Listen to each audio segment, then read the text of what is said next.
Hello students, स्वागत है आप सभी का मेरे YouTube channel science maths classes by Raj में। आज हम आपके लिए लेकर आए हैं उत्तल दर्पण द्वारा चित्रों का बनना। अवतल दर्पण द्वारा हमने पहले ही बता दिए थे। अब ये हमारा होता है उत्तल दर्पण, और हम इसमें सबसे पहले बताएंगे कि जब वस्तु अनंत पर स्थित हो, तो हमारी ये वस्तु मान लीजिए अनंत पर स्थित है और हमें चित्र बनाना है। ये हमारा हो गया उत्तल दर्पण और ये हमारा हो गया मुख्य अक्ष। मुख्य अक्ष कह सकते हैं, मैंने अभिलंब बताया था, इसे अभिलंब भी कह देते हैं। ये तो हमने अवतल दर्पण बना दिया, हम यहां उत्तल दर्पण की बात कर रहे हैं। ये हमने उत्तल दर्पण बना दिया। उत्तल दर्पण में चूंकि जो इसका उभरा हुआ तल है वो चिकना होता है और दबा हुआ तल हमारा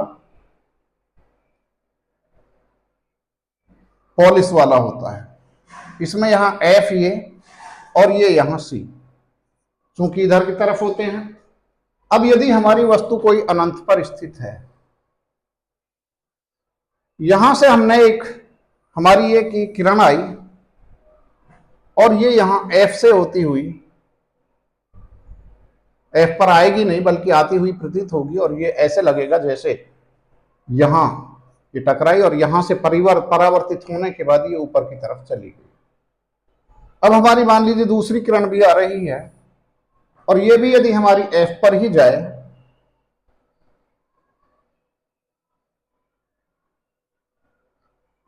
तो ये भी हमारी परावर्तित होने के पश्चात ये भी ऊपर की तरफ निकल जाएगी। जो हमारा चित्र बनेगा वो यहां एफ पर ही बनेगा। कहां बनेगा? एफ पर ही बनेगा। अब जो हमारा ये चित्र है कैसा बनेगा? ये नगण्य बनेगा, आभास होगा इसके बनने का। तो ये हमारा ये कैसा होगा, कहां बनेगा? यदि ये प्रश्न आता, यदि क्या जो हमारे प्रश्न आते हैं इस तरह के, ये आते हैं जब वस्तु अनंत पर स्थित हो तो उसका चित्र कहां और कैसा बनेगा उत्तल दर्पण में। तो आप लिखेंगे कि हाँ, प्रतिबिंब कैसा बनेगा? प्रतिबिंब आभासी। इसके द्वारा जो प्रतिबिंब बनते हैं वो सभी आभासी होते हैं, आपको ध्यान रखना है। और कैसा बनेगा? ये वस्तु से बहुत छोटा, बहुत छोटा। इसे नगण्य भी लिख सकते हैं। नगण्य का मतलब कि ये बनेगा लेकिन बहुत छोटा, जो दिखाई भी ना दे। उसके बाद कैसा है? ये सीधा बनेगा, सीधा बनेगा। अब मान लीजिए दूसरी स्थिति में हमारा ये है, ये हमारा हो गया उत्तल दर्पण और ये हो गया हमारा मुख्य अक्ष। क्योंकि इसमें जो हमारा एफ है वो यहां होगा, सी हमारा यहां होगा और हमारी जो वस्तु है वो यहां अनंत, और ये ध्रुव हो गया इसका। इसमें भी ध्रुव यही, सभी में ध्रुव यही होता है, आप जानते हैं। जो वस्तु है हमारी कहीं भी हो, यहां हो, यहां हो, यहां अनंत और ध्रुव के मान लीजिए बीच में है, अनंत और ध्रुव के बीच में हमारी कोई वस्तु है और यहां से एक किरण चली, ये कहां जाएगी? ये किरण हमारी जाएगी ये एफ पर, जाएगी नहीं क्योंकि इधर तो हमारी पॉलिश है। तो यहां ये परावर्तित होने के पश्चात हमें ये ऐसा आभास होगा ये फोकस बिंदु से निकलकर आ रही है। चित्र बनने का दूसरा नियम क्या है? यदि ये किरण यहां से ना आके ये हमारी यहां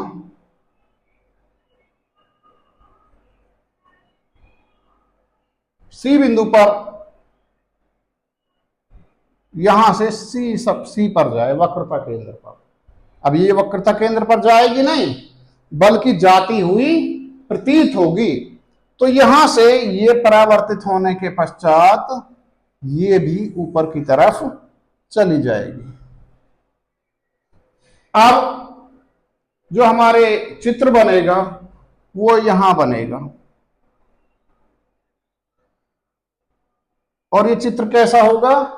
ये चित्र हमारा आभासी होगा, अर्थात जो इधर बनेंगे, जिधर की तरफ पॉलिश होती है तो उधर की तरफ हमेशा चित्र पॉलिश की तरफ आभासी होते हैं। तो ये हम लिख देंगे कि प्रतिबिंब, जो प्रतिबिंब है कैसा होगा? आभासी। नंबर 2, दूसरी चीज आप देख रहे हैं, वस्तु बड़ी है, यहां वस्तु से छोटा बनेगा। तीसरी चीज और क्या देख रहे हैं आप कि ये वस्तु सीधी खड़ी है, चित्र भी सीधा बनेगा। अब यदि हम बात करते हैं अवतल दर्पण और इनकी, कि दोनों के चित्रों में अंतर क्या होता है।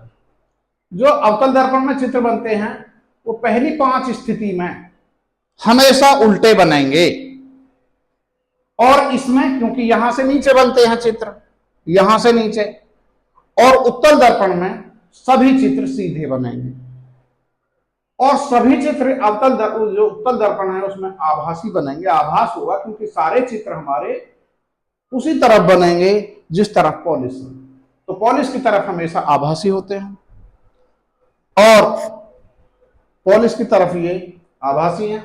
और इसमें जो हमारे चित्र बनेंगे, जो उत्तल दर्पण है इसमें आभासी बनेंगे, वहां केवल जो अवतल दर्पण हो उसमें एक स्थिति में आभासी बनता है जब हमारी वस्तु ध्रुव और फोकस के बीच में होती है। लेकिन इसमें सभी स्थितियों में जो चित्र हैं आभासी बनेंगे, सीधे बनेंगे। तो आज के लिए इतना ही। Thank you. मेरी अगली वीडियो देखने के लिए मेरे चैनल को लाइक करें, सब्सक्राइब करें, और हाँ, बेल आइकन दबाना ना भूलें। Thank you.